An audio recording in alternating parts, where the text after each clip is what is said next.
who will be helping to lead the discussion. But I'll start. I'm Hannegan Roseberry, and I'm the Courage Coordinator in the Teens program. And so I work with all the different teen studios in a lot of different ways. One of those ways is I am the adult support for the Assist learner-led group that supports mental health in a variety of ways. So we do activities, we do educational things, we do raising awareness things, we do conversations. And so I have some of my Assist planning folks with me tonight to help to share this program with you. Let me have them do some introducing first, and then I'll tell you what we're doing. You're starting. Okay. I'm Zoe Johnson. I am a junior in Sequoia, and Mike is in there. My name is Claire Graham, and I'm a senior in Oak, and I'm presenting. I'm Kurt. I'm also a senior in Oak, and I guess I'm also presenting. Okay, yeah. That's right. Yes, we are.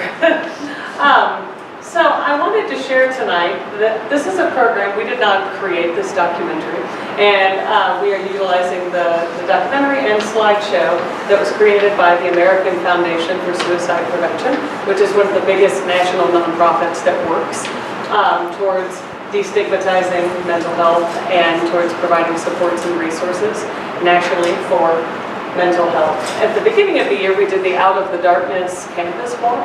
I don't know if any of you were part of that, but we had a good group representing our school, and we met our fundraising goal to contribute towards the Out of the Darkness walk, which raises money for the AFSP as well.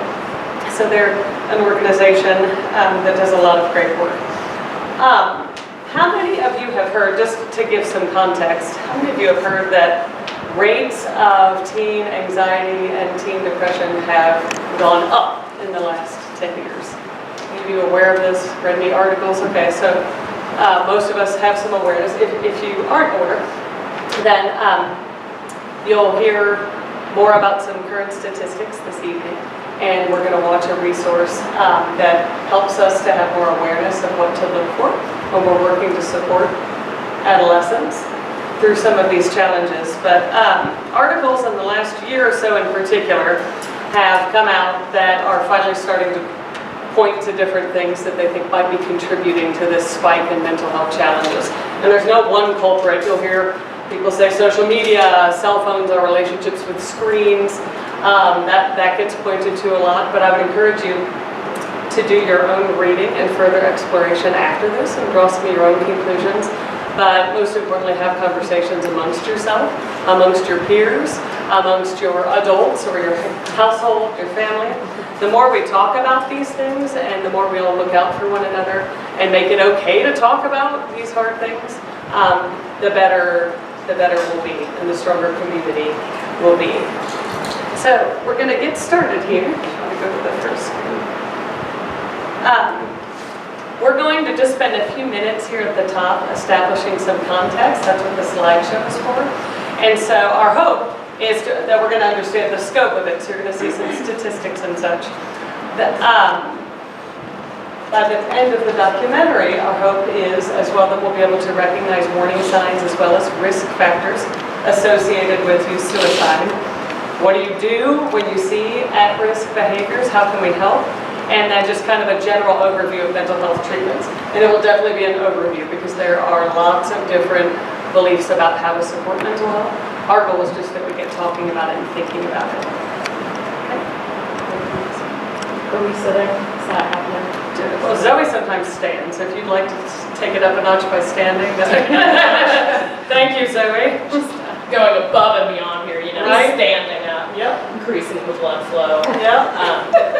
So, scope of the problem, as we said we were going to discuss. So, according to the CDC, in 2015, 44,193 reported suicide deaths. And we have to remember that this is reported, meaning that there are actually a lot more deaths than this, but some families feel the trigger and the stigma of suicide and don't want to classify family's death as suicide.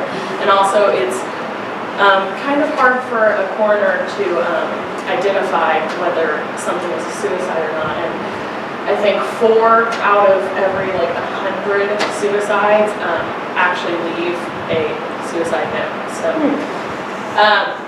So there are 5,900 reported suicides for youth aged 10 to 24, 13.4 of total suicides in the U.S., 9.1 suicides per 100,000 youth, and suicide is the second leading cause of death for youth 15 to 24. So sometimes stigma creates an unsafe environment where families don't classify it or they need help, and that's something we want to identify here today, and we want to reduce that stigma. Wait. There we go. Okay. So, suicide attempts. For every suicide, it is estimated that there are 25 attempts, and there isn't a really good count for how many suicide attempts there are because they're usually not reported. And so the CDC only has information for hospital admission data for non-fatal injuries. So like, yeah, it's just, there's not a lot of data on like how many attempts there are. And then for every suicide, 100 to 200 make an attempt in 2015. 2015, over 182,000 youth ages 10 to 24 were hospitalized for self-inflicted injuries. So the YRBS, or National Youth Risk Behavior Service, monitor health risk behaviors that lead to death for around 9th to 12th graders. And as you can see, 17.7% of teens 9th grade through 12th grade, which is a very small amount of teens. So you have to remember that when seeing these percentages. Reported having seriously considered attempting suicide. 14.6% reported having made a plan for suicide, and 8.6% of high school students in 2015 reported having attempted suicide 1 or more times in the last year. Okay, so the average populations, these are just some of them. The majority of deaths by suicide are men, but women attempt it 3 times more often. And then people in the LGBT community are 2 to 6 times more likely to attempt suicide. And then Hispanic female students have been 15.6% more likely to attempt suicide. So suicide ideation is basically the idea that teens or young people or any age talk about attempt suicide, and this goes on every day in our everyday lives. People talk about wanting to kill themselves, or even lesser things like people joking about it, or people saying things like I'm going to jump off a building. When people talk about it, it's actually life-threatening and should be taken seriously. So like I said, 17.7% of youth in 2015, 9th through 12th grade, reported considering attempting suicide. And so when you hear things like people joking about committing suicide, we really can't take that as lightheartedly as we often do. In our society, we often joke about suicide. I know I'm constantly yelling at people for joking about it. But in reality, people often communicate suicide ideation right before an attempt. It could be hours, weeks, months, and this is usually a cry for help that should not go unnoticed.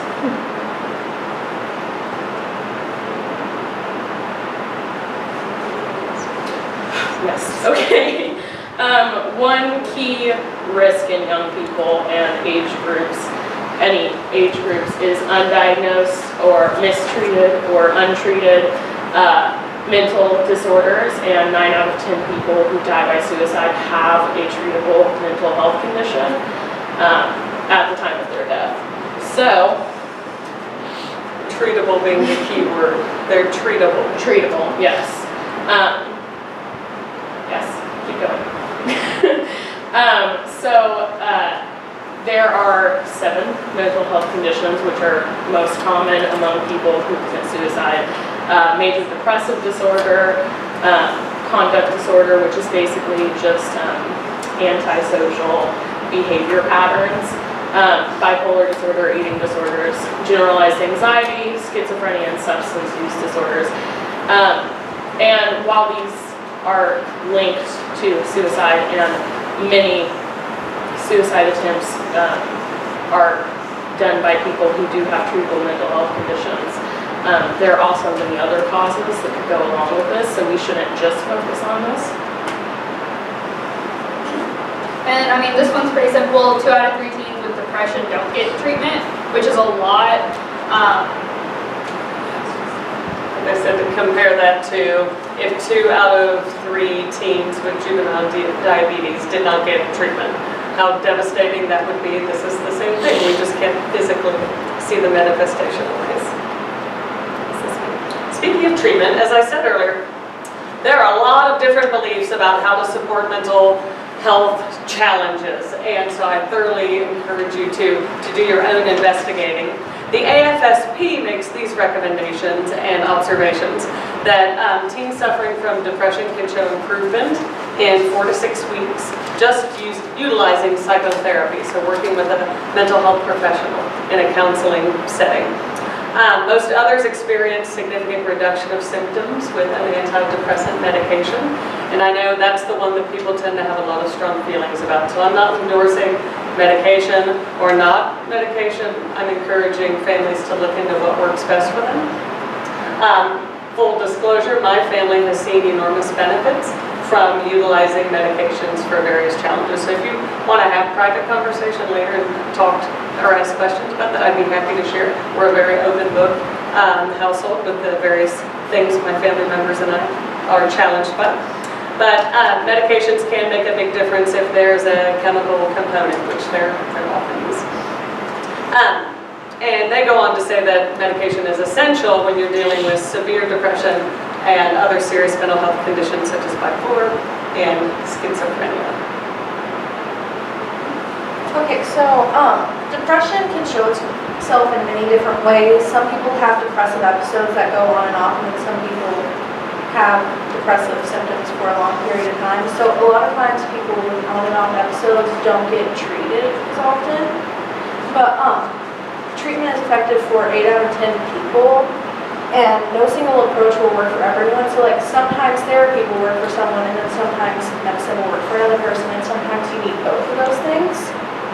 And then mental health conditions can reoccur. So if you take medicine for a long time, you're like, oh, I feel a lot better, and then you get off the medicine, then it can come back.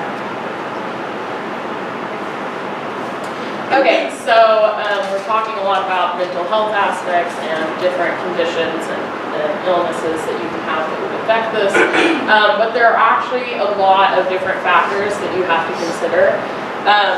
So biological factors, which include genetics and biological predispositions to mental illnesses, and then psychological traits, which includes like perfectionism, the way you perceive yourself, the way you perceive others, and their actions that can really affect how you view the world, and past history such as abuse, alcoholism in your family, just family drama, relationships in your past, and then you tie all of these things together with the current life events, these current stressors you have, and those things all really affect the way you perceive the rest of your life. And so current life events can seem a lot worse than they actually are. You know, we always tell people, you know, life gets better, you know, it'll get better. But I think one thing is learning to perceive events in your life at this moment. And some people, you know, with past history and psychological factors and biological factors, it's harder to evaluate those situations, and that's what causes the risk. Okay, so it's not always easy to see that students have a mental illness because a lot of times they'll brush them off, or parents will brush them off, or teachers or whatever, and be like, oh, well, you're just a teen, like it's just teen things, or like, oh, you're an adolescent, like you have mood swings sometimes, or oh, you're just being lazy today, or they're like, oh, you're just having a bad attitude, and or they'll be like, you're just being like immature for your age or whatever. So it's really hard to see that a teen, it's not normal for them. And the movie will go into more about those details, but if you were at the last PIP workshop, we talked about recognizing the difference between normal human ups and downs, because we all have ups and downs. We all deal with varying degrees of mental health challenges because it's an equal opportunity arena. But the red flag to look for is, are those things, are those behavior challenges or emotional challenges interfering with someone's ability to live their life in the way that they want to live it? Is it interfering with their relationships or their ability to feel successful, whether it's academically or socially? When you're getting to that point, when they are interfering with their ability to do those things, that's a good sign that it's time to look more closely at getting some supports. Oh no, this is mine. This is me. So as they mentioned earlier, people will joke around and say things about, oh, this is so hard, I'm going to kill myself. And so it can make it really complicated to tell what is someone just using poor word choice and what is an actual level of concern that you need to be looking into. And so if a person is saying things directly, like I should just kill myself, people would be better off if I wasn't around, I make everyone's life so hard, I have nothing to live for, I just want it all to be over with. Phrases like that are, even if it's said in a joking manner or dismissed afterwards as, oh, I was just messing around, I don't know why I said that. Take another look at those, or if you're not sure, run it by a trusted adult or someone that you can get some additional support from if you're not sure how to ask those next level questions. But we want to listen for each other, and if you're not sure, it can't hurt to ask. If somebody wants to talk or share or open up, it can't hurt to ask. But it can hurt to not ask, so when in doubt, have the awkward conversations. Okay, so there are behaviors that are also warning signs, and some of those are the use of alcohol or drugs, or a teen actively looking for a way to end their life or looking up ways to do so, acting recklessly and doing things that seems completely out of character and is just so random and can have horrible negative effects.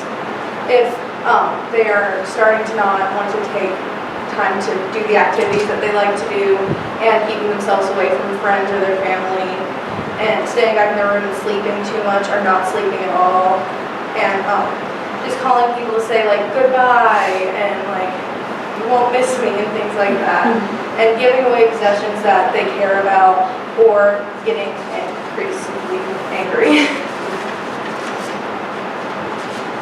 And then there are also moods to look for, depression, which basically, if your teen is sad a lot, and then also, like I said, the loss of interest, or just being very angry about things, and also being anxious.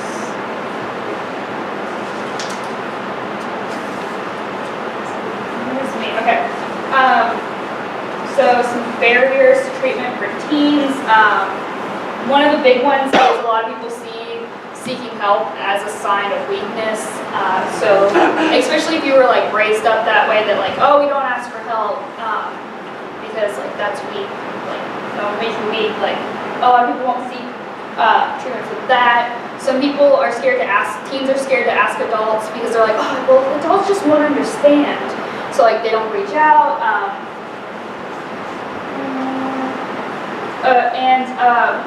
A lot of times people don't see a hope for it. They're like, why even reach out? There's no point for it, it's not gonna help. And a big thing with teens is they don't know what treatment is going to involve. So when you're, if they're I think I have depression, and then your parents go through with it, and you get the help, they don't know what, they're scared of therapy, what if their friends judge them? because like there's such a stigma with therapy and taking medication and all that stuff that sometimes you just, like you're scared of if people find out or, you know, but it's really nothing to be ashamed of finding help. Okay, well, and we'll come back to these, this is the important question. We'll come back to this after we watch the film as well, but things to think about, and I wanted to communicate some phone numbers and such, but we're gonna give out some resources at the end, so don't feel like you need to write all this down right now by any means, but the more we can all work together to create as open of a dialogue and as supportive of a school environment, and then all of us at home with our own families, as much as we can encourage it, encourage our environments to be supportive of open dialogue, open judgment-free dialogue, and being okay with seeking support when needed, and keeping, well, I thought I went on to the next one, you did, sorry. Keeping strong communities within our studios, within our school environments, between learners and adults. The more we can all look out for one another, the better. You may have seen this icon before. This is the phone number, and what I think has been amazing this year is if you see the text to the left, the 1-800 number has been around for a long time, but they observed that many people don't like to talk on the phone. Anyone in here not like making phone calls where you have to actually say words with your voice? Remember, that's what phones used to be. Now, and this is such a no-brainer, but it hadn't occurred to me, wow, what a difference this would make. But you can now text, and it's the same support system. You'll have a mental health professional get back to you within a short amount of time. It's 24 hours a day. And you can text, talk, or connect to 741-741, and that'll all be in the information we pass out in a minute as well. And can get feedback. So sometimes if somebody is in a place where they can talk to another person in their life, they can get professional support for free through this amazing resource. And we have had folks try out the talk line, the text line, and have given really good feedback. So if you're not sure about that, and if you find yourself or someone you care about in a place of need, proceed, try it out, and keep that phone number in your phone, make it handy. Okay, we're going to hop over to our movie now, and it is about 25 minutes long. And again, this was put together by the AFSP, and then we'll have a little bit of time for discussion afterwards. Where is it? Yeah. It should be the video.